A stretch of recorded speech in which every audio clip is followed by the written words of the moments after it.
ფსიქიატრთან ვიზიტი ბჭყალებში ტეხავს. იგივე შიზოფრენიკი, გიჟი, ნევროზიანი, იპოქონდრიკი. ბევრი ტერმინი არსებობს ისეთი, რაც გამოიყენება როგორც დამამცირებელი. ალბათ 90% ზრდასრულ ადამიანს აქვს მე ვფიქრობ, რომ მენტალური ჯანმრთელობის პრობლემა. ან რამდენად ხშირია უკვე უშუალოდ დიაგნოზდასმული, ხო არ არის საგანგაშოდ მაღალი ან დაბალი. განსაკუთრებით არის მაღალი პრევალენტობის და მაღალი გავრცელების შფოთვითი აშლილობები დღევანდელ დღეს, მათ შორის პანიკური აშლილობა, გენერალიზებული შფოთვითი აშლილობა და სხვა.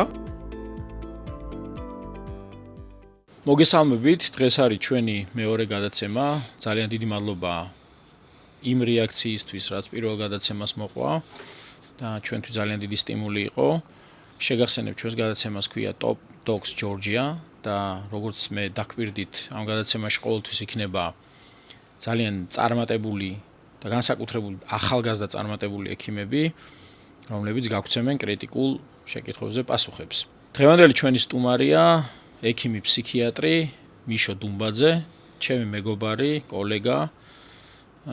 მიშო, მოგესალმები. მიშო არის ერთ-ერთი და მე ეს არ მეშლება, ეხლა ვინც მიცნობს ექიმების შეფასება, ერთ-ერთი ძალიან ახალგაზრდა და ნიჭიერი ფსიქიატრი, ვინც კი მე მინახავს და შემხედრია ჩემს პრაქტიკაში და მოგეხსენებათ, ჩემი პრაქტიკა ბოლო 5 წელია დაკავშირებულია დეპრესიის მართვასთან, კეტამინოთერაპიასთან და მქონია, ასე ვთქვათ, როგორც საზღვარგარეთ, ასევე საქართველოს ფსიქიატრებთან შეხება, დიდი პატივისცემა და მოკითხვა ყველას, რა თქმა უნდა.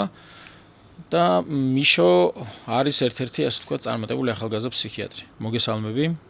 როგორ ხარ პირველ რიგში? მოგესალმები და მივესალმები შენს მსმენელსა და მაყურებელს. ბევრ წარმატებას გისურვებ ამ ახალ პროექტში. მადლობა ძალიან დიდი. მიშო, მოკლედ,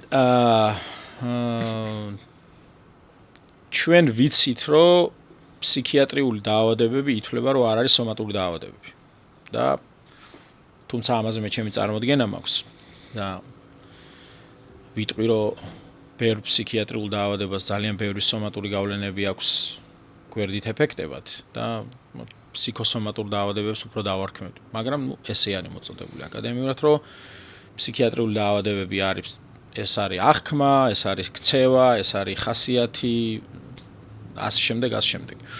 და არ ითვლება, რომ კონკრეტულად რაღაც ორგანო გტკივა, რომელსაც აქვს კონკრეტული წამალი, რომელსაც დაუნიშნავ და ის მორჩება და ასე ვთქვათ, პაციენტთან იქნება გაუმჯობესება. რა მინდა შეგეკითხო, რატო არის ამ ქვეყანაში ისე მოწყობილი ყველაფერი, საზოგადოებაში გულისხმობ, რომ ფსიქიატრთან ვიზიტი ბჭყალებში ტეხავს და კარდიოლოგთან, თერაპევტთან, ნეფროლოგთან არა. უტრილებ და ყველა სპეციალობები არ მინდა ვინმე გამომჩეს. იმის გამო, რომ კონკრეტული რაღაც ორგანო შეიძლება აწუხებდეს ადამიანს მიმართავს ექიმს, თუმცა ფსიქოლოგიური პრობლემების გამო, რომლებიც შეიძლება მან არც იცოდეს, რომ აქვს და ჩვენ ქვეყანაში ძალიან ბევრია ასეთი მენტალური პრობლემები, რომელიც ჩვენს მოქალაქეებს აქვს და არ მიმართავენ ფსიქიატრს ამ დოგმის გამო, რომ თითქოს რაღაც ასე ვთქვათ, აი როგორ უყურებ შენ ამას, რის ბრალი შეიძლება იყოს ეს, ანუ აი ფსიქიატრის თვალით დანახული, აი რას ეტყოდი ჩვენს ასე ვთქვათ მაყურებელს ამ შეკითხვაზე, რა პასუხს გასცემდი. ძალიან საინტერესო შეკითხვაა პირველ რიგში ამას ვიტყოდი და პრობლემა ნამდვილად აქტუალურია. მიუხედავად იმისა, რომ დღეს საუბრობთ, რომ თანამედროვე თაობაში, ჯენზიში არ არსებობს იმდენად მიუღებლობა ფსიქიატრისა, ფსიქოლოგის, ფსიქოლოგიური სერვისებისა, როგორც იყო ჩვენს წინა თაობებში, გამოწვევა მაინც აქტიურად და აქტუალურად რჩება ჩვენს ყოველდღიურობაში. რაც შეეხება შენს მიერ დასმულ შეკითხვას, ამაზე პასუხი არის საკმაოდ კომპლექსური და არაერთგვაროვანი, ასე ვთქვათ. ხო, იმას თუ რატომ არ მიმართავს ფსიქიატრს პაციენტი, ან რატომ იკავებს თავს მიმართვისაგან, შესაძლოა ბევრი მიზეზი ჰქონდეს და მოდი რამდენიმე მათგანზე გავამახვილოთ ყურადღება. პირველ რიგში ვიტყოდი იმას, რომ ფსიქიატრიული დაავადებები არის ყოვლის მომცველი. რას გულისხმობ?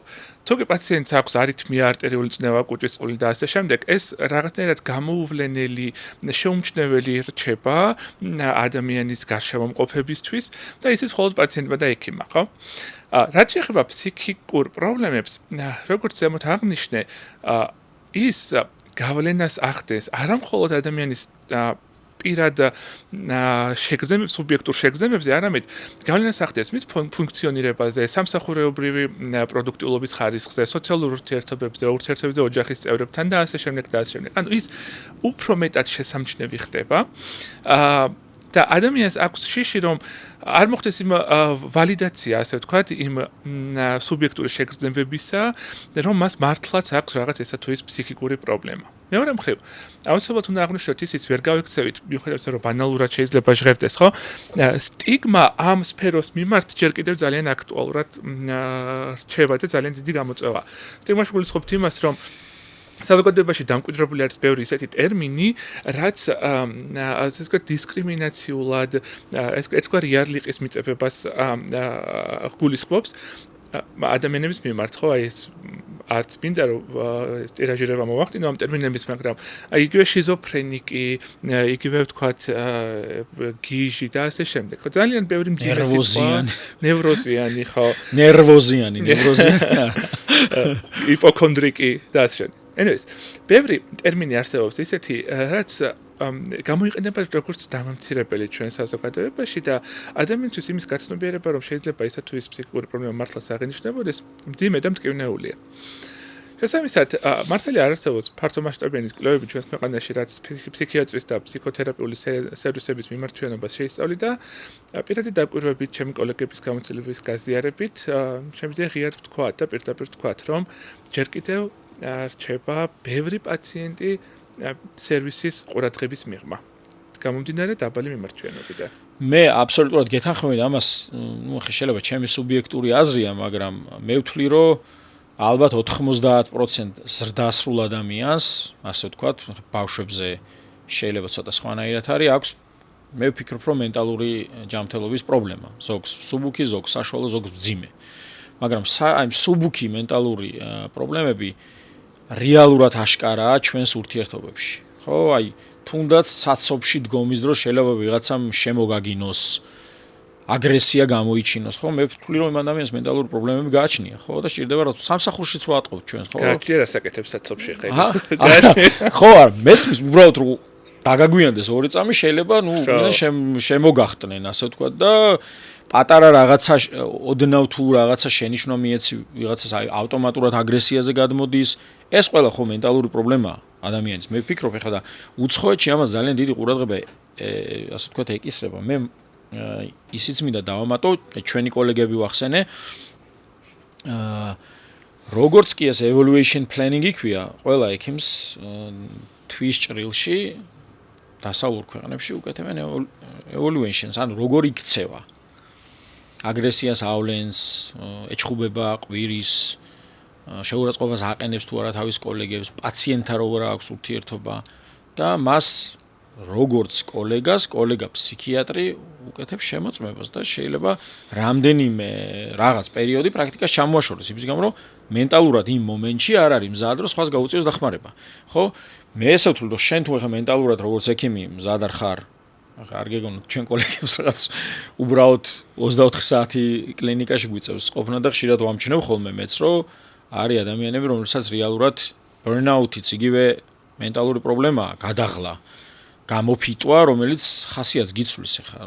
ეს არ არის მაინდა-მაინც რომ რაღაც შენ კონკრეტული დიაგნოზი ქონდეს დასმული ფსიქიატრიული და ამას კურნალობდე, ხო? მარტივი შეიძლება რაღაც ფსიქოთერაპიით, ფსიქიატრთან 9 საათიანი ვიზიტით გზამკვლევი აიღო და გაცილებით სხვანაირად გაიღვიძო მეორე დღეს და ეს არ ტეხავს ჭალებში ვამბობ, რომ თუ შენ კარდიოლოგთან მიდიხარ და გული გაწუხებს, რადგან ტვინის ტკივილი არ ქვია ამას, ნუ ცენტრალურ ნერვულ სისტემასთან დაკავშირებულია, ხო, ყველაფერი, რასაც ჩვენ აღვიქვავთ, რასაც ჩვენ შევიგრძნობთ და რასაც ვამბობთ და მოქმედებთ, მოკლედ. შესაბამისად გეთანხმები, რომ ეს არ უნდა იყოს განხილული და ყველა ადამიანს რა თქმა უნდა გააჩნია ტრავმა. აბსოლუტურად არ არსებობს ადამიანი, რომელსაც არ გააჩნია ან ბავშვობის ტრავმები, ან რაღაც თავის პრაქტიკასთან დაკავშირებული ტრავმები, რომლებიც ილექება მის ფსიქიკაში და ეს თავის თავს ავლენს ყველა ვარიანტში. ამიტომ მნიშვნელოვანია, რომ ჩვენს ასე ვთქვათ, მსმენელს უთხრათ, რომ არ ტეხავს ასე ვთქვათ ფსიქიატრთან ვიზიტი, პირიქით სასარგებლოც არის. და ასე ვთქვათ, მნიშვნელოვნად გააუმჯობესებს მის ფსიქიკურ მდგომარეობას.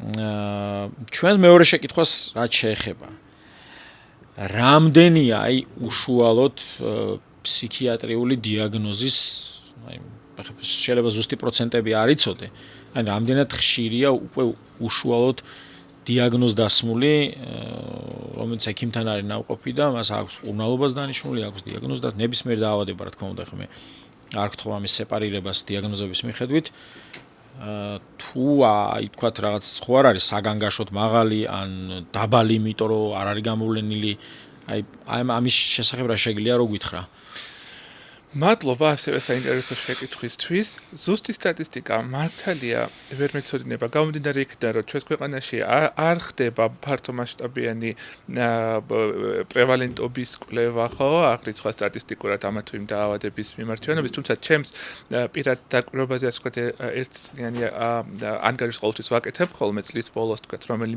დაავადებებით მომართვიანობა იყო ყველაზე ხშირი და ასე შემდეგ. ვიტყოდი იმას, რომ განსაკუთრებით არის მაღალი პრევალენტობის და მაღალი გავრცელების შფოთვითი აშლილობები დღევანდელ დღეს, მათ შორის პანიკური აშლილობა, გენერალიზებული შფოთვითი აშლილობა და სხვა, სოციალური შფოთვა ასევე საკმაოდ ხშირია. არ ვიცით სიმართლე გითხრა ეს რითია განპირობებული, რა იწვევს ამას ასაკვირველია სიღრმისეული შესწავლა სჭირდება. გარდა შფოთვითი აშლილობებისა ძალიან აქტუალური და წამყვანი არის დეპრესია და ჯანმოს მონაცემებით კვლევების თანახმად სოფლიო ცხოვრების განმავლობაში დეპრესიის გავრცელების პრევალენტობა დაახლოებით 20%-ს უდრის, ან დაახლოებით 5 ადამიანიდან 1 არის იმის რისკის ქვეშ, რომ ცხოვრების რაღაც ეტაპზე დეპრესია განუვითარდება, ხო?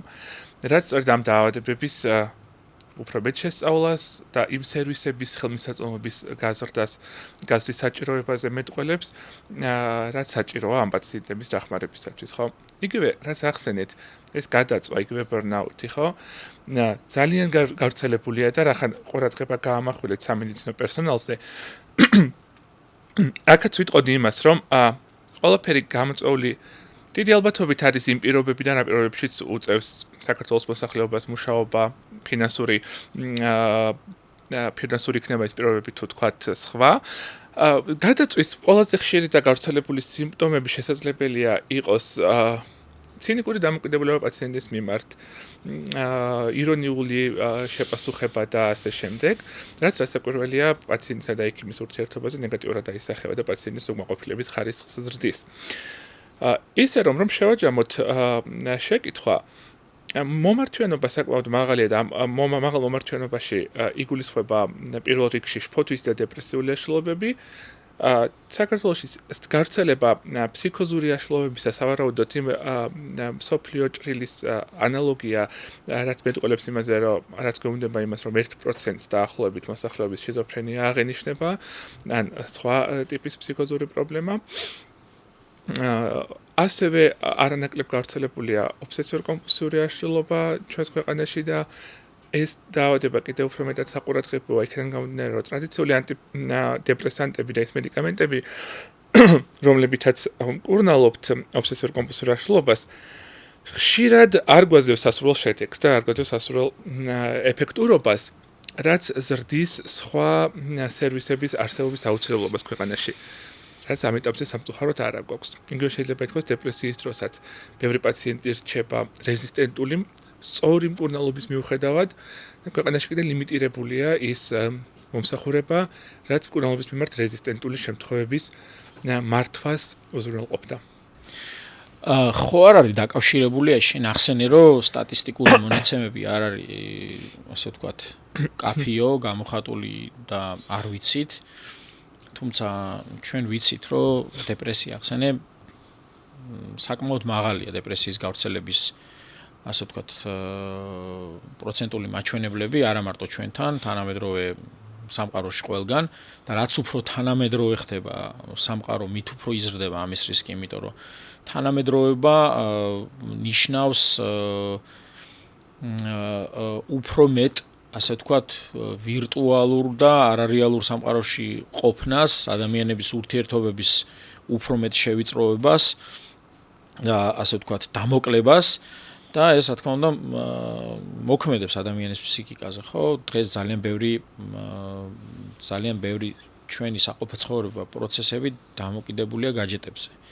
და ამასაც სამწუხაროდ ჩვენი ახალგაზრდა თაობა უფრო და უფრო იყენებს ვიდრე ჩვენ, იმიტომ რომ ესენი ამ ერაში დაიბადნენ და ამ ერაში იზრდებიან.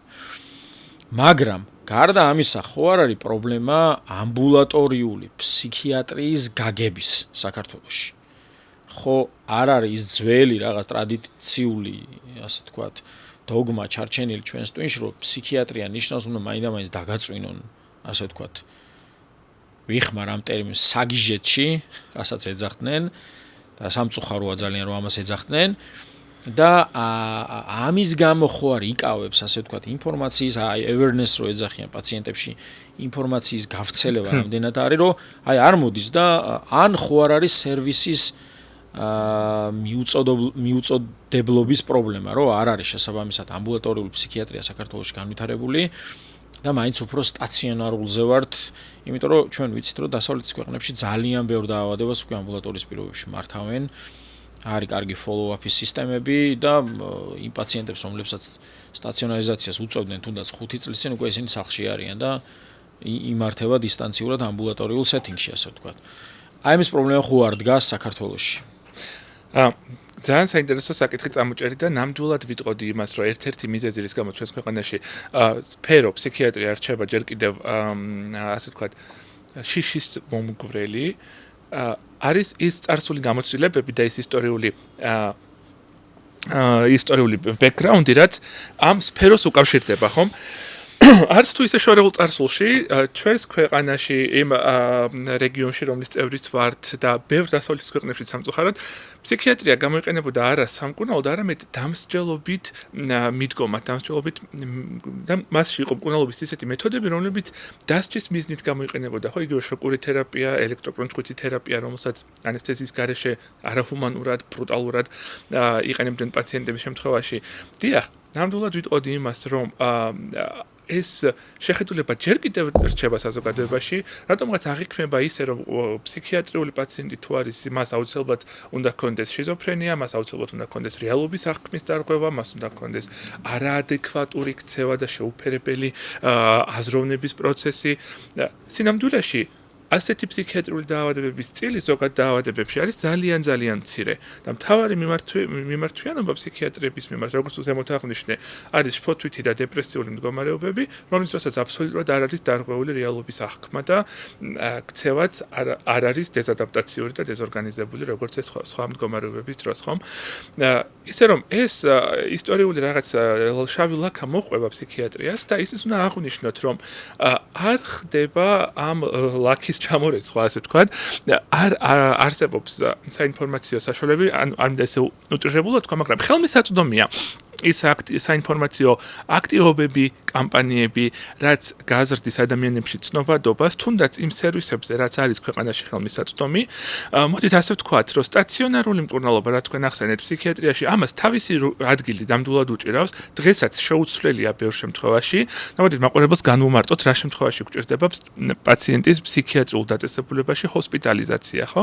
ეს ხდება ისეთ დროს, როდესაც ჯერ გამიჩნდოთ ერთმანეთისგან ნებაყოფლობითი სტაციონირება და არანებაყოფლობითი სტაციონირება, ხომ? ნებაყოფლობითი სტაციონირების დროს ადამიანი თავისივე ნებით მიმართავს სტაციონარულ სერვისს, რაც აი იქ უფრო დაცულად გრძნობს თავს, ან მკურნალობა არის უფრო ინტენსიური, რაც მისთვის სასურველია. ამას გარდა არსებობს არანებაყოფლობითი სტაციონირების შემთხვევები, რომლებიც კანონმდებლობით რეგულირდება და არანებაყოფლობითი სტაციონირების აუცილებლობა დგება მხოლოდ სამ შემთხვევაში, როდესაც ადამიანს გააჩნია ფსიქიკური ჯანმრთელობის პრობლემა და ამ ჯანმრთელობის პრობლემის გამო საფრთხეს უქმნის ან საკუთარ თავს, ან საფრთხეს უქმნის გარშემოყოფებს, ხო? ან არსებობს რაღაც ფინანსური ზარალის მიყენების დიდი რისკი, ქონების დაზიანება და ასე შემდეგ.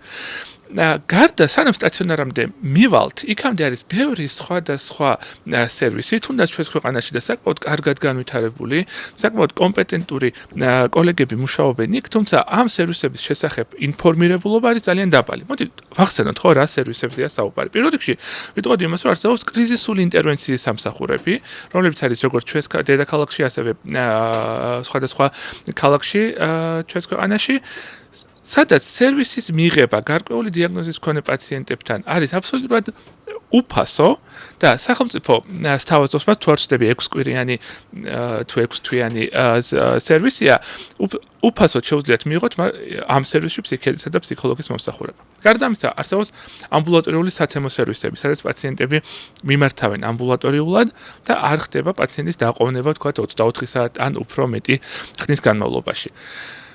აქვე ისიც უნდა აღინიშნოს, რომ სახელმწიფო სერვისების მიმართ ყურადღება ბევრად უფრო ნაკლებია და არ ხდება კიდევ ერთხელ ვიტყოდი იმას, რომ ინფორმაციის მიწოდება საზოგადოებისათვის, ამის საპირისპიროდ კი კერძო კომერციული ფსიქორეაბილიტაციის ცენტრები, ფსიქოლოგიური დახმარების სერვისები, ხო, ფსიქიატრიული კლინიკები უფრო მეტად მუშაობენ საკუთარ PR კამპანიაზე, საკუთარ იმიჯზე და ბრენდინგზე, რაც ბუნებრივია მათ სჭირდებათ იმისათვის, რომ მეტი პაციენტი მიიზიდონ.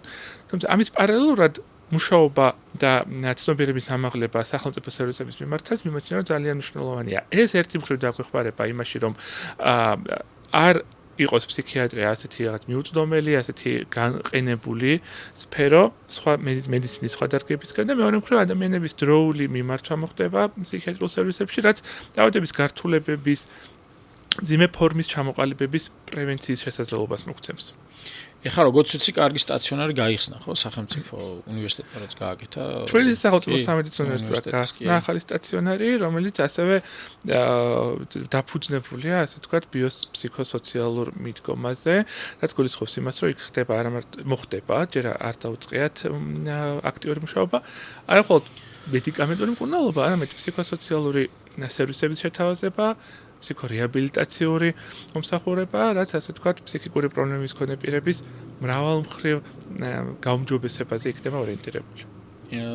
ფსიქოლოგიური მხარდაჭერა ძალიან მნიშვნელოვანია, ეს ყველამ ვიცით, რეალურ პრაქტიკაშიც, რომ ადამიანს, რომელსაც შეუძლია რაღაც ერთი სიტყვა გითხრას ისეთი, რაც უბრალოდ შენს აზროვნებას სხვა მიმართულებით წაიყვანს, მკურნალობის ნახევარია, მე ვფიქრობ. მე შენარჩუნება მედიკამენტებით შეიძლება, რომ რაღაც ასე ვთქვათ, პოზიტიურ ტალღაზე დადგე და გააგრძელოს. მიშო ახსენე დეპრესია. ჩვენ ვიცით, რომ წარმატება დაკავშირებულია დიდ წნეხთან. ხო? და წარმატებას გულისხმობ როგორც პირად კარიერულ წარმატებას, ასევე ფინანსურ წარმატებასაც. იმიტომ რომ ხშირად ერთმანეთთან თანხვედრაში არიან, ხო? ეს ასე ვთქვათ, უფრო თვალსაჩინო და ადვილად დასანახია დასავლეთის ქვეყნებში, ხო? შენ რაღაცას აღწევ, რაღაც პოზიციაზე დგები და ფინანსურად მე კეთილდღეობას ღებულობ და მე იწყებ საკუთარი თავის უფრო განვითარებას. ეს ყველაფერი რაც ჩამოუთვალე წნეხია, ხო? წნეხია სკოლა, წნეხია უნივერსიტეტი, წნეხია რეზიდენტურა, ექიმები ავიღოთ და შემდეგ წნეხია კარიერული ის learning curve, რასაც ვამბობთ, რომ შენ მიაღწიო რაღაც სახელს და მე უკვე ეს ყველაფერი შენთვის ფინანსურად, ასე ვთქვათ, მომგებიანი გახდეს და იგივეა ნებისმიერ სფეროში. აბსოლუტურად ყველგან წარმატება არის წნეხთან დაკავშირებული. შესაბამისად, როგორ გამოყოფთი წარმატებ დეპრესია ახსენე, წარმატებულ ადამიანებს უფრო მეტი აქვს რისკი, რომ დეპრესია კონდეს, თუ ადამიანს, რომლებიც, თქვათ, რაღაც გარკვეულ, ასე ვთქვათ, დონეს და ვიცით, ეს ჩვენს გვერდით ყავს ადამიანები, საკმაოდ კომფორტულად ცხოვრობენ, გაცილებით ნაკლები შემოსავალი თუნდაც ვიდრე ჩვენ გვაქვს და ხანდახან შეხედავ და უფრო ბედნიერია ვიდრე შენ. აი, რამდენად კავშირშია, ვთქვათ, წარმატება და დეპრესია ერთმანეთთან და უფრო მეტად ხო არ ემართებათ წარმატებულ ადამიანებს. დეპრესიის ეპიდემიოლოგია ცალკე კიდევ კვლევის საგანია და ძალიან საინტერესო სფეროა. ხშირად საუბრობთ ხოლმე განსხვავებას დაავადების გავრცელებაზე, მაგალითად, ქალებსა თუ კაცებში და ითვლება, რომ ქალებში უფრო გავრცელებულია დეპრესია, ვიდრე მამაკაცებში. დეპრესია უფრო გავრცელებულია, ვთქვათ, ასაკობრივ ჭრილში თუ შევხედავთ ახალგაზრდებში, რაც უნდა გასაკვირი იყოს შედარებით მოხუცებთან შედარებით. რაც შეეხება წარმატებას, კი, სოციალური როლი არის მნიშვნელოვანი ფაქტორი, როცა დეპრესიაზე ვსაუბრობთ. აღმოჩნდა, რომ ბევრი კვლევა ადასტურებს იმას, რომ თუ ფინანსური კუთხით შევხედავთ, ღარიბება, პირობითად რომ დავყოთ, ხო, ღარიბებად და მდიდრებად, ღარიბებს და მდიდრებს დეპრესიის, ცხოვრების განმავლობაში დეპრესიის განვითარების ალბათობა ერთნაირი აქვთ. ანუ ეს ნიშნავს იმას, რომ რისკი ორივეგან, ორივე პოპულაციაში სოციალურად იქნება ეს წარმატებული ფენა თუ ნაკლებად წარმატებული, ყველა თანაბარი რისკის ქვეშ არის დეპრესიის განვითარებისა. თუმცა აქ უნდა გამამახვილოთ ყურადღება ერთ მნიშვნელოვან განსხვავებაზე.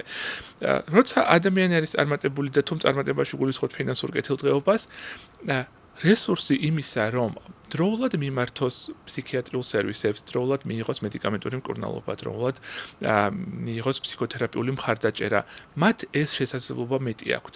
შესაბამისად, სერვისების ხელმისაწვდომობა არის უფრო მაღალი, რაც დაავადების გამოსავალზე პროგნოზულად დადებითად აისახება.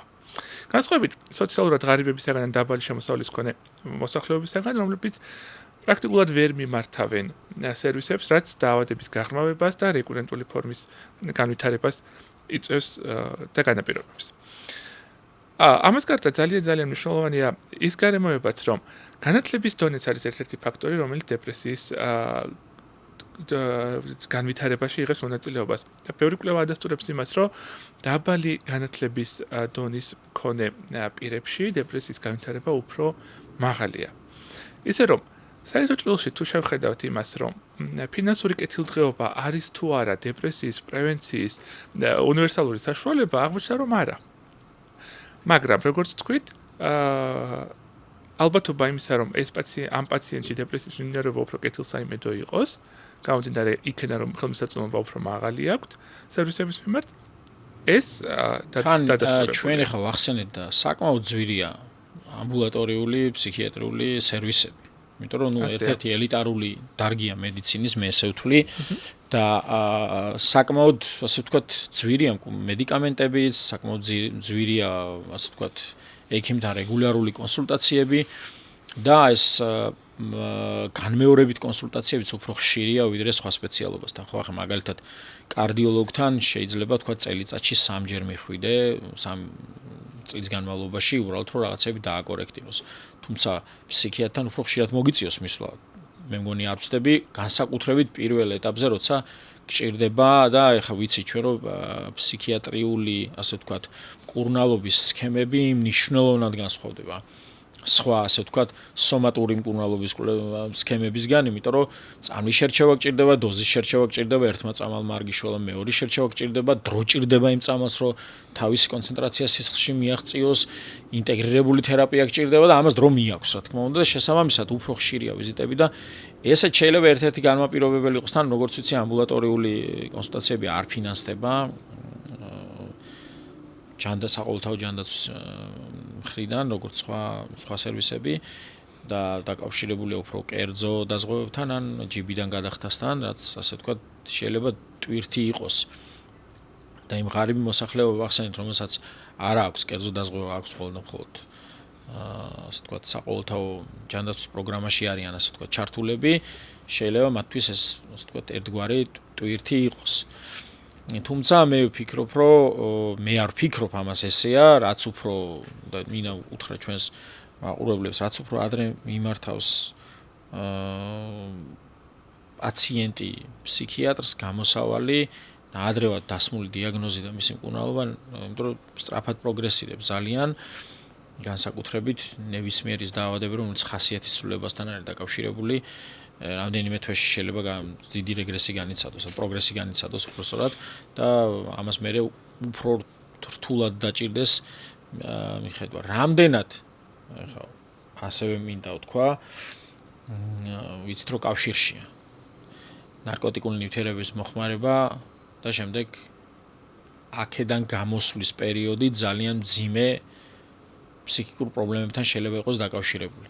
აი მიმართულებით სად ვართ ახლა ჩვენ ქვეყანაში, თუ არსებობს რაიმე პროგრამა, თუ არსებობს რაიმე სტატისტიკა, იმიტომ რომ ვიცით რომ ნარკოდამოკიდებულების რაოდენობა ყოველდღე სამწუხაროდ იზრდება და ძალიან დიდი პრობლემა დგას უკვე სკოლის ასაკის ბავშვებშიც კი და ეს საბოლოო ჯამში საზოგადოების ჯანმრთელობაზე, ფსიქიკურ ჯანმრთელობაზე მნიშვნელოვნად უარყოფით როლს ითამაშებს. და აი ხ სად ვართ რა, მენეჯმენტი, გეგმა, გვაქვს თუ არა ამას როგორ ვებრძოლოთ, რა არის ამათი მას შემდეგ პოსტ რეაბილიტაცია, ასე ვთქვათ, როცა უკვე ეს substance use disorders რაც ქვია, აქედან გამოსვლის შემდეგ სად არის ეს ხალხი, აქვთ ფსიქოლოგიური მხარდაჭერა, არა აქვთ.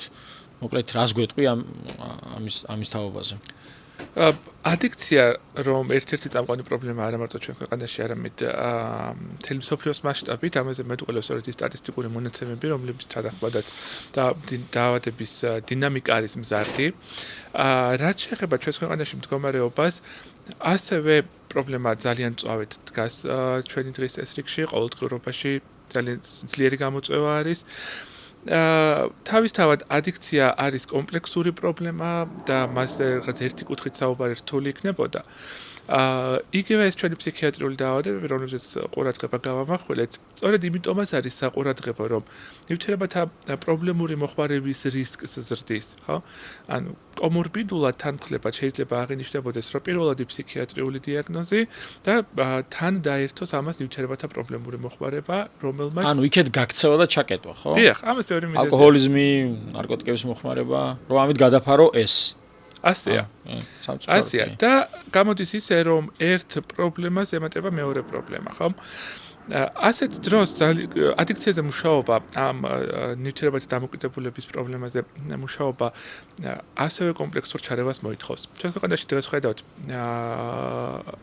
აქტივობებს, რაც მიზნად ისახავს დაავადების ნივთიერებათა მოხმარების პრევენციას და მის გავრცელების შემცირებას, თუმცა ნაკლებად ხედავთ ისეთი სერვისების არსებობას, რომლებიც პრევენციაზე იქნებოდა პასუხისმგებელი და მსოფლიო ჯანდაცვის ძალიან ბევრმა დაავადებამ თუ ძალიან ბევრმა კვლევამ აჩვენა ის, რომ სწორედ პრევენციაზე დახარჯული თანხები, პრევენციაში ჩადებული ძალისხმევა ბევრად უფრო ხარჯეფექტური და მომგებიანია საბოლოო ჯამში, ვიდრე უკვე დაავადების განვითარებული დაავადების, ჩამოყალიბებული დაავადების წინააღმდეგ ბრძოლა.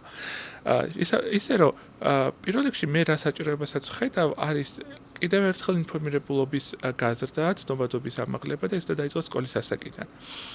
სკოლაში უნდა მიეწოდებოდეს ეს ბიოლოგიის გაკვეთილი იქნება თუ თქვა კლასგარეშე აქტივობები, მოსწავლეებს სრული და სწორი ინფორმაცია ამ ნივთიერებების შესახებ, რათა ნივთიერებათა ინფორმაციის მიღების ალტერნატიული წყაროები, ხო იგივე სოციქსელები, იგივე თქვა რაღაც სუბკულტურის წევრობა და საუბრები ქუჩაში, ასე ვთქვათ, არ გახდეს ინფორმაციის მიღების მთავარი წყარო.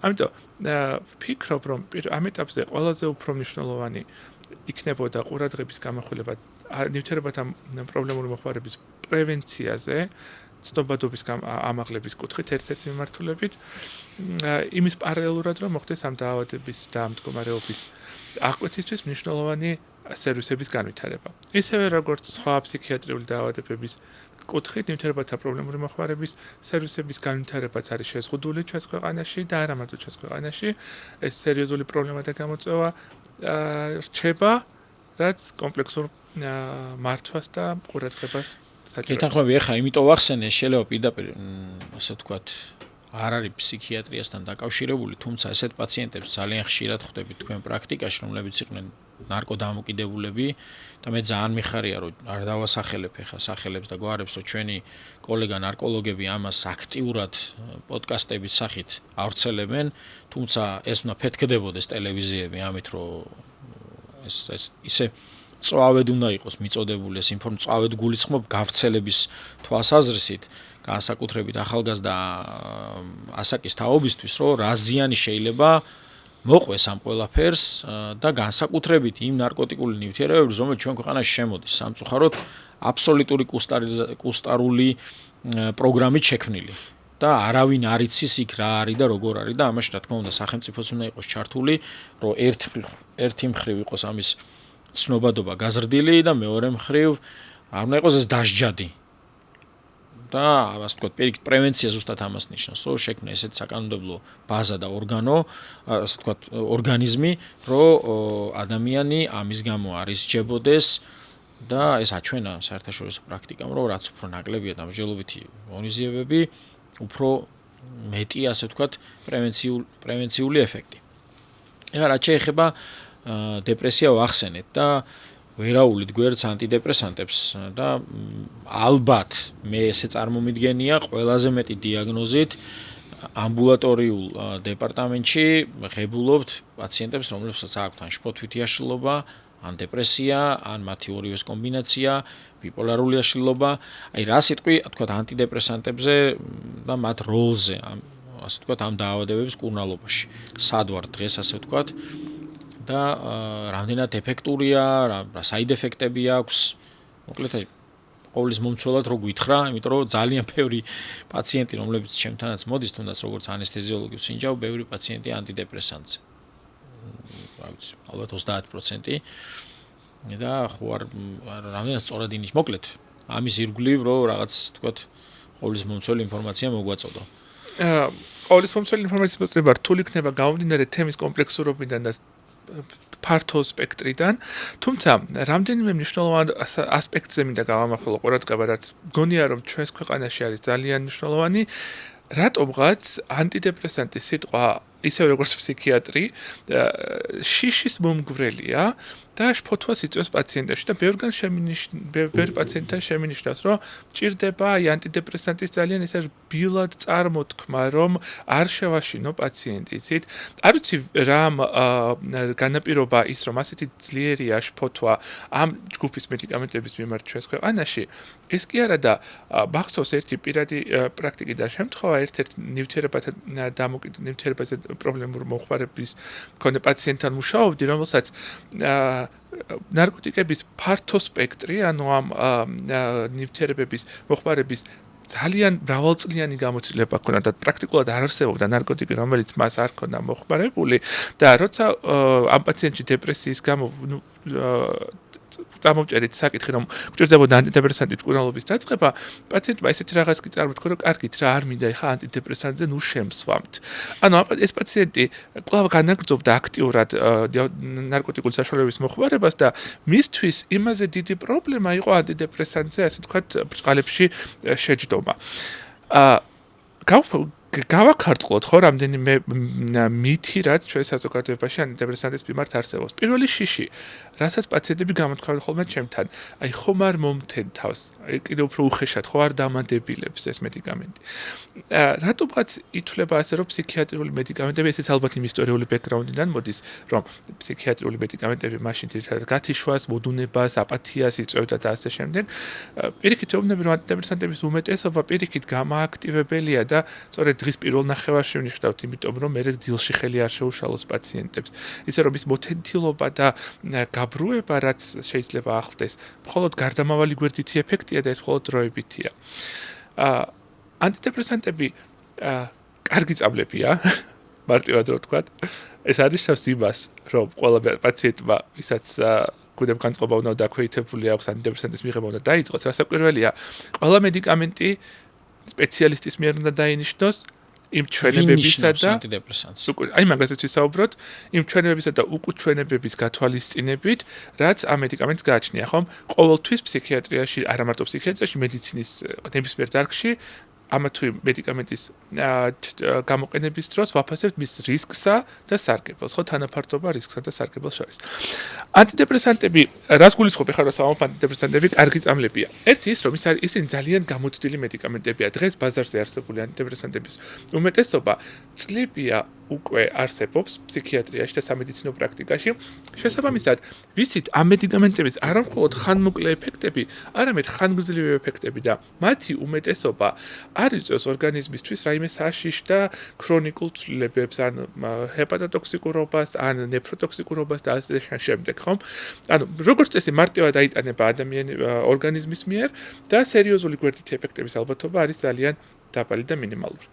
მეორე მხრივ ხშირად ვაწყდებით იმ პრობლემას, რომ ანტიდეპრესანტს როცა სვამს პაციენტი, რატომღაც აქვს მოლოდინი, რომ ერთჯერადი მიღების შემდეგაც უნდა გაუმჯობესდეს მისი მდგომარეობა და ხშირად ვაწყდებით პრაქტიკაში, რომ დაახლოებით 1 კვირის 10 დღის მერე მედიკამენტს წყვეტენ, იმიტომ რომ აი უკეთესად არ გავხდი და არ მომერგო ეს წამალი. აქვე ძალიან მნიშვნელოვანია ისევ ცნობიერების ამაღლება, რომ ანტიდეპრესანტი არის მედიკამენტი, რომლის მუშაობის დაწყებას, რომლის ეფექტურობის გამოვლინებას სჭირდება დრო, მინიმუმ 2 კვირა.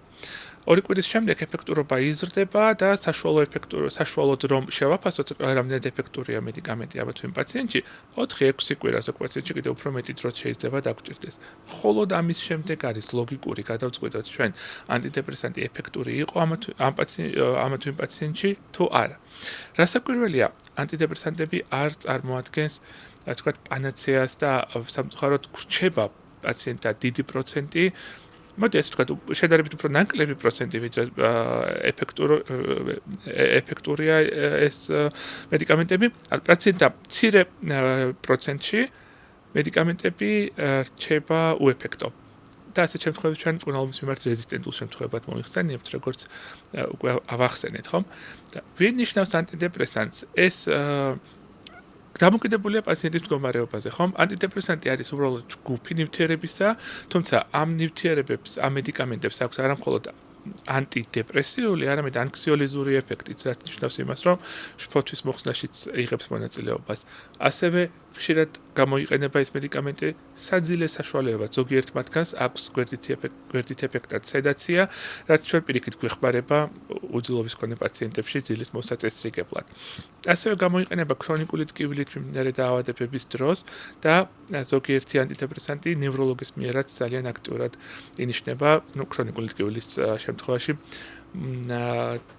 ზოგიერთი ანტიდეპრესანტი შეუცვლელია.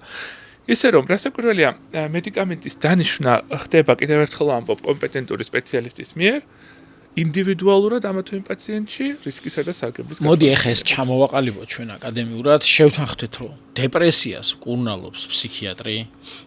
ამას ხომ შევთანხმდეთ. მოდი ავაზეთ თქვათ, დეპრესია ტკივილი ახსენე. ხო. ტკივილის მართვის ცენტრი, სადაც იხსნება, იქ უნდა იყოს მულტიდისციპლინარული თიმი.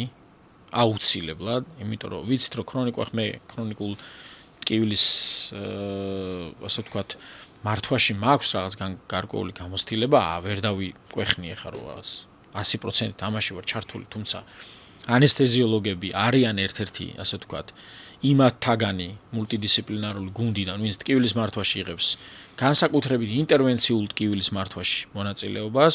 ეს არის გარკვეული პერიფერიული ნერვების ბლოკადებით თუ რაღაც აბლაციებით ნერვების თუ ასე შემდეგ. თუმცა დღეს გავრცელებული პრაქტიკა აჩვენებს, რომ ტკივილის მართვის ცენტრი დავანებოთ დეპრესიას მკურნალობს, თქვათ, კლასიკურ დეპრესიად გამოხატულს ფსიქიატრი და თავის ასე ვთქვათ მკურნალობის პროცესს, თუმცა პაციენტს შეიძლება ქონდეს მიქსირებული მდგომარეობა, ქონდეს ქრონიკული ტკივილი და ამის გამო გამწვავებული დეპრესია, ან პირიქით დეპრესიისგან გამოწვეული ტკივილები, რომელიც შეიძლება იყოს ეს exaggerated pains რო ეძახიან, არაფრით სომატურ ან არც ვისცერალური იყოს ეს ტკივილი, არც ნეიროპათიული, უბრალოდ იყოს ასე ვთქვათ ტკივილი, რომელსაც პაციენტი აღიქოს და ეს არის ასე ვთქვათ მისი აღქმა, ხო? ამიტომ სასურველია, რომ ეს ჩემი აზრი არ არის, ეს არის best practice-ი საერთაშორისო, რომ იქ სადაც პაციენტს აქვს ასე ვთქვათ კომბინირებული პრობლემები, აუცილებლად იყოს მულტიდისციპლინარული მიდგომა. და ტკივილის მართვის ცენტრში არ უნდა იყოს ცალკე ნევროლოგი, ცალკე ანესთეზიოლოგი, ცალკე ფსიქოლოგი, ცალკე ფსიქიატრი, ყველა სპეციალისტი საჭიროების მიხედვით უნდა იყოს ხელმისაწვდომი. ეს ახლა 2x2-4-ია. და მე ასე ვთქვათ, უფრო მეტ პრობლემად ანტიდეპრესანტზე კლონაზეპამი მიმაჩნია უაზროდ დანიშნული ბევრ პაციენტთან, რომლის მოხსნა და მე მოხსნის სინდრომი ძალიან მძიმედ მიმდინარეობს. და ვიცით რომ შფოც კი კარგად ხსნის, მაგრამ იქიდან გამოსვლა ისეთ rebound ეფექტი აქვს, რომ 10 ჯერ გაგიათმაგო შეიძლება შფოთი. და ამას ვაწყდებით, რომ შეიძლება ხშირად იყოს არასწორად დანიშნული და ჭირდებოდეს იმ პაციენტს სხვა მკურნალობა. ამიტომ ანტიდეპრესანტი საშიში არ არის პირიქით კარგია, თუ გეხმარება განსაკუთრებით კარგია. და აი ხა ახსენე, რამდენია პროცენტული, ასე ვთქვათ, მაჩვენებელი, როცა არ გეხმარება ანტიდეპრესანტი. ხო, თუ არსებობს ამის კაფეო პროცენტული მაჩვენებელი. ესეც ნახეთ როგორ არის ანტიდეპრესანტი ეფექტურია თუ არა, რომ შევაფასოთ, ამისთვის გვჭირდება გარკვეული პერიოდი და გარკვეული დოზა, ხო?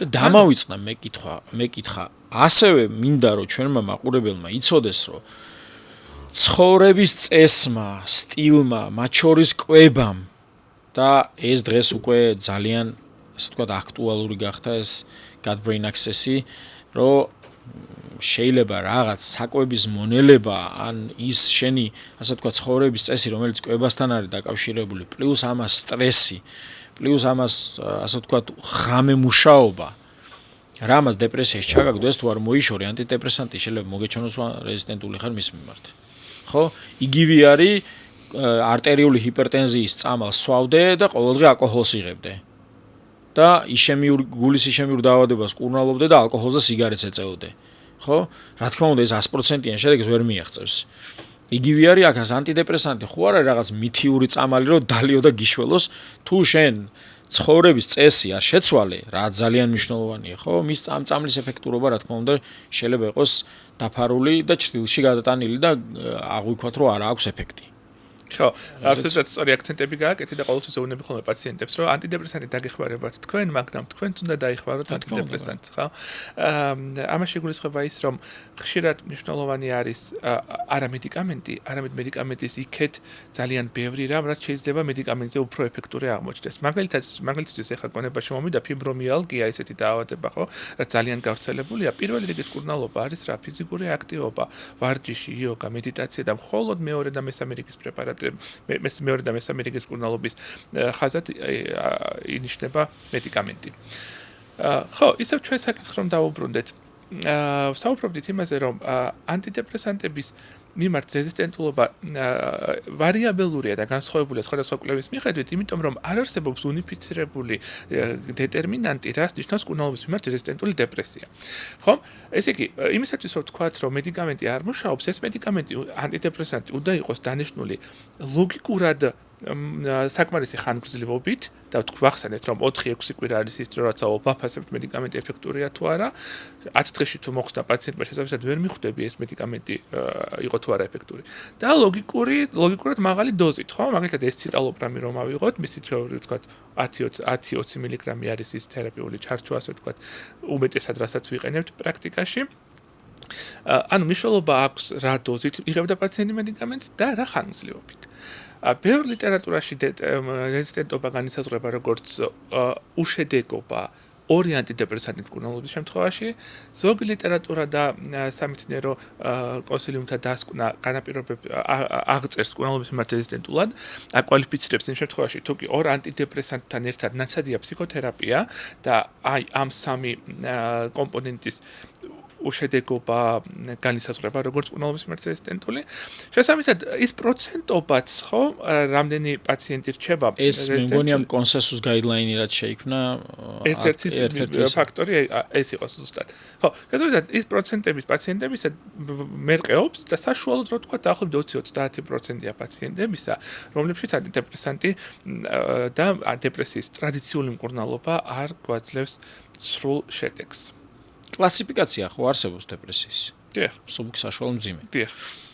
ხო არ არის ლოგიკა, რომ საშუალო სიმძიმის დეპრესიაზე დამინიშნე ანტიდეპრესანტი და არ ვიცი, მაგრამ ვარ წამალ რეზისტენტული, ან ანტიდეპრესანტების მიმართ რეზისტენტული დეპრესია მჭირს.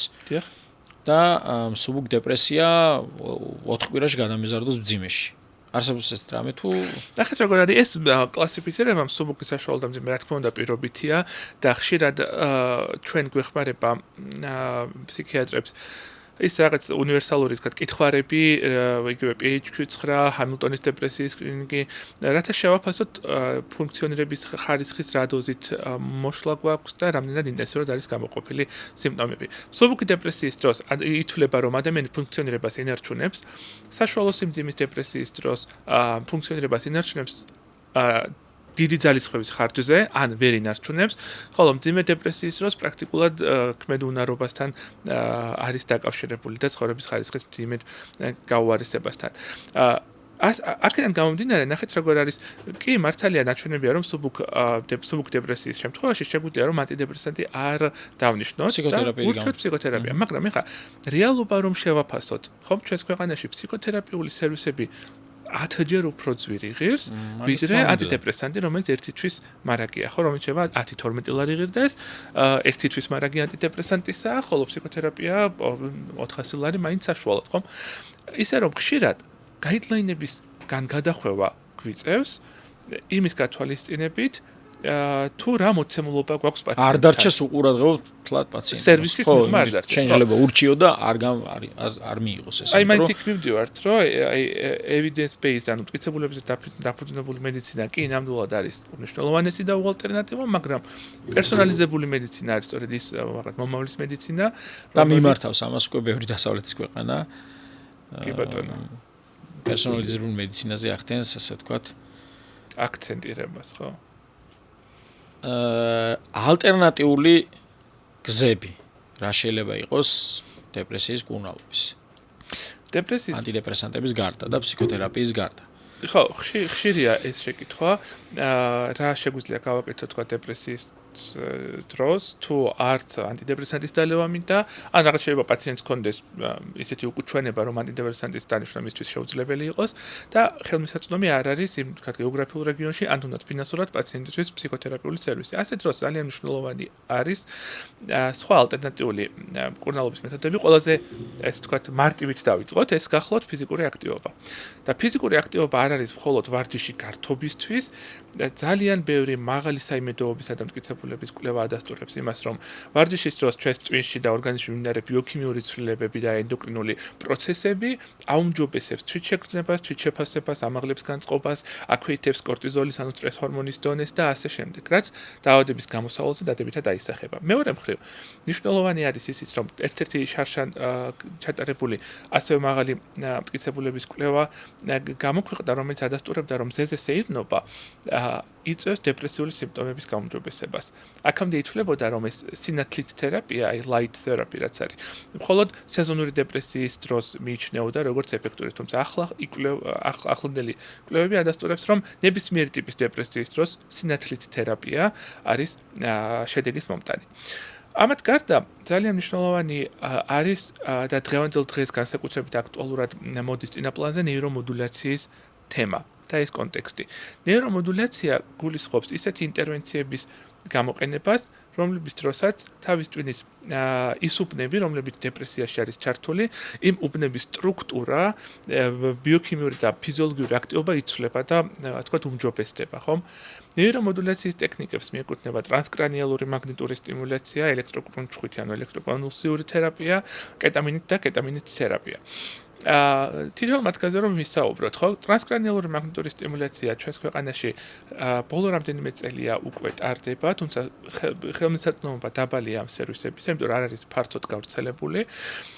ეფექტურობა არის საკმაოდ მაღალი. ანესთეზიებს არ საჭიროებს TMS-ის, ხო, არ საჭიროებს განსხვავებით ელექტროკრუნჩხვის თერაპიისგან.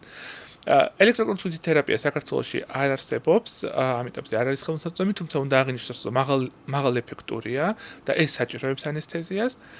და კეტამინით თერაპია, რომელიც ჩემზე უკეთ მოგიხსენება, გამოცდილება იმდენი გაქვს ამ მიმართულებით მუშაობისა, რომ კეტამინით თერაპია არის დეპრესიის, მძიმე დეპრესიის, მაღალი სუიციდალობის რისკით მიმდინარე დეპრესიის დროს თავისი ნიშა აქვს და თავისი შეუცვლელი ადგილი უკავია და უჭირავს, ხომ? ისე რომ კეტამინით თერაპია არის ეფექტური და ამას არაერთი კვლევა ადასტურებს. ეფექტური რომ არ ყოფილიყო ამერიკის წამლისა და სურსათის ასოციაცია FDA-ის დამტკიცებას არ დაამტკიცებდა ამ მედიკამენტს როგორც დეპრესიის სამკურნალოდ. ისე რომ ამ მიმართულებით რეგულაციების შემუშავება, იგივე ვთქვათ, გაიდლაინების ქართულ რეალობაზე მორგება ძალიან მნიშვნელოვანი იქნებოდა ჩვენი ქვეყნისათვის. ეხლა გამოვიდა ისაც ჩვენ ორივე ვიცით, კარგი კონსენსუს გაიდლაინი ფსიქიატრების, ანესთეზიოლოგების, ფსიქოლოგების კეტამინთან დაკავშირებით. ახ კეტამინზე რახან მე უშუალოდ მონაწილეობ, ასე ვთქვათ, ამ პროცესში, მინდა კიდე ერთხელ აახსნა, რომ ეს არის უკიდურესი კურნალობის, ასე ვთქვათ, და ეს არ არის, აი ყველასთვის, რა თქმა უნდა, ძალიან სერიოზული სელექცია უნდა გაკეთდეს, სანამ ამას, ასე ვთქვათ, პაციენტთან იქნება ეს ნაცადი.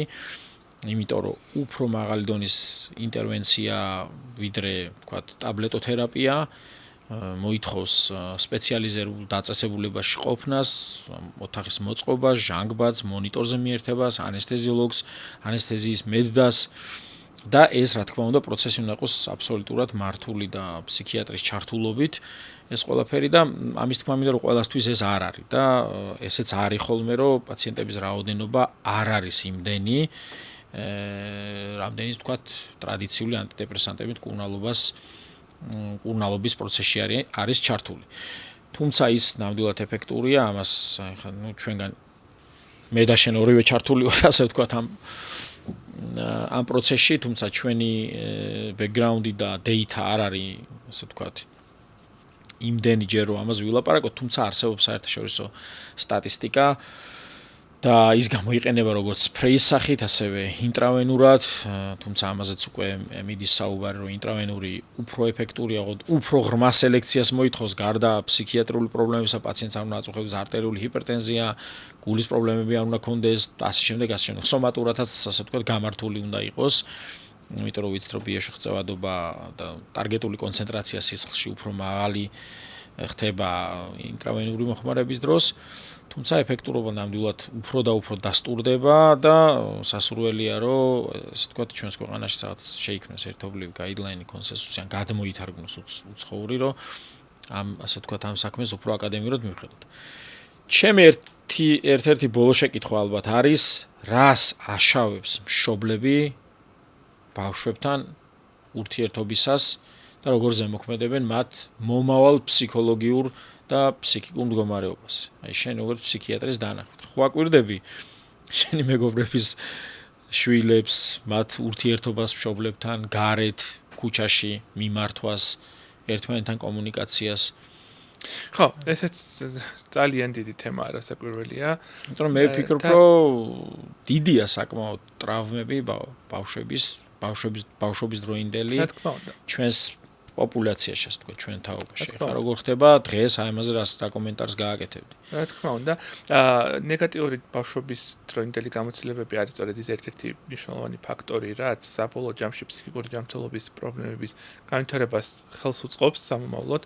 ისე რომ ძალიან მნიშვნელოვანია, რომ ადამიანის ფსიქიკური ჯანმრთელობაზე ზრუნვა დაიწყოს არა ვთქვათ გარკვეული ასაკის შემდეგ, არამედ ბავშვობიდან, დაბადებიდან პირველივე სიცოცხლის პირველივე წლებიდან, ხომ?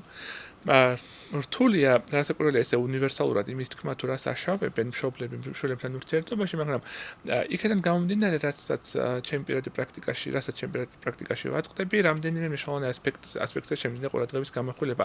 და ერთი ეს გახლავთ ყოველთვის, რასაც ხშირად ვაწყდებით ხოლმე, ძირითადად მშობლები არ იცნობენ შვილებს. ანუ არის დაშორება, ასე ვთქვათ, დისტანცირება შვილებისა და მშობლებს შორის. არის ის რას აკეთებს, ვთქვათ, კომპიუტერში, არის ის ვისთან აქვს ურთიერთობა, რომ გადის სახლიდან სად მიდის და რას აკეთებს. რასაკვირველია, პირადი სივრცე ყველა ადამიანს უნდა ჰქონდეს, მათ შორის მოზარდს, მათ შორის არასრულწყლოვანს და პირად სივრცეში ჩარევა არ უნდა ხდებოდეს რაღაც ბრუტალურად, რომ ადამიანს ჰქონდეს რაღაცა დაუცველობის განცდა, ხომ? მნიშვნელოვანია შვილები მშობლებს აღიქვამდნენ მეგობრებად და თავარი პრობლემების წარმოქმნის პროცესში ერთ-ერთი პირველი პირები, ვისაც ამ პრობლემას გააზიარებენ მშობლები იყვნენ. მშობლებმა უნდა გააკეთო თავის მხრივ ყველაფერი იმისათვის, რომ ბავშვებს გაუჩნდეთ ეს დამოკიდებულება მშობლებთან, ხო? შეეშინდნენ პრობლემის თქმა. დიახ. ხო, რაღაც არ იყოს მიჩნეული როგორც დანაშაული. რაც აბსოლუტურად გეთანხმები, რომ ეს არის ასე ვთქვათ, ერთგუნდად შეკრული, ასე ჯგუფი, გუნდი, რაც გინდა დაარქვი, როგორც მშობელი და შვილი, რა თქმა უნდა, მნიშვნელოვანია ბავშვს არ ეშინოდეს, როგორც თქვით, თუნდაც რაღაც არასასურველი ნიშანი მიიღო, რაღაც შენიშვნა, რაღაც თუნდაც უხეშად მიმართა ვიღაცას, რაღაცა სკოლაში დააშავა. და ნუ მე მიხარია, რომ ჩვენი თანამედროვე, ასე ვთქვათ, ჩემი მეგობრები, მათი შვილები ვატყობ, რომ უფრო ახლოა ურთიერთობა და ასე ვთქვათ, ამის პრობლემა ნაკლებად დგას, თუმცა დისტანცირება არის, იმიტომ რომ ძალიან ბევრი ადამიანია დაკავებული და ვიცით, რომ სამსახურში ძალიან დიდი დროის გატარება გვიწევს, მათ შორის ჩვენც. და რა თქმა უნდა, ეს საათები აკლდება შვილებს და ეს საბოლოო ჯამში მათზე მაინც მოქმედებს. ძალიან დიდი მადლობა მადლობა შენ. მიშო, ჩვენი სტუმარი იყო ახალგაზრდა, წარმატებული ფსიქიატრი მიშო დუმბაძე, ჩემი მეგობარი, ძალიან დიდი მადლობა, ძალიან საინტერესო ეთერი გამოგვივიდა. ძალიან დიდი მადლობა მინდა უთხრა ჩვენს მაყურებელს და მინდა შევახსენო, რომ გამოიწეროს ჩვენი არხი, არ დაავიწყდეს და ჩვენ შემდეგ გადაცემებში კიდევ ყოველთვის უფრო და უფრო საინტერესო თემებს შემოგთავაზებთ და ეს საბოლოო ჯამში იმედს ვიტოვებ, რომ პოზიტიურად აისახება ყველაზე. და ნუ რაღაცას მაინც დაიჭერთ, აიღებთ, თქვა ეგრეთ წოდებულ სახში წასაღებ მესიჯებს და შემდეგში ამას პრაქტიკულ ცხოვრებაში გამოიყენებთ. დიდი მადლობა. მადლობა თქვენ.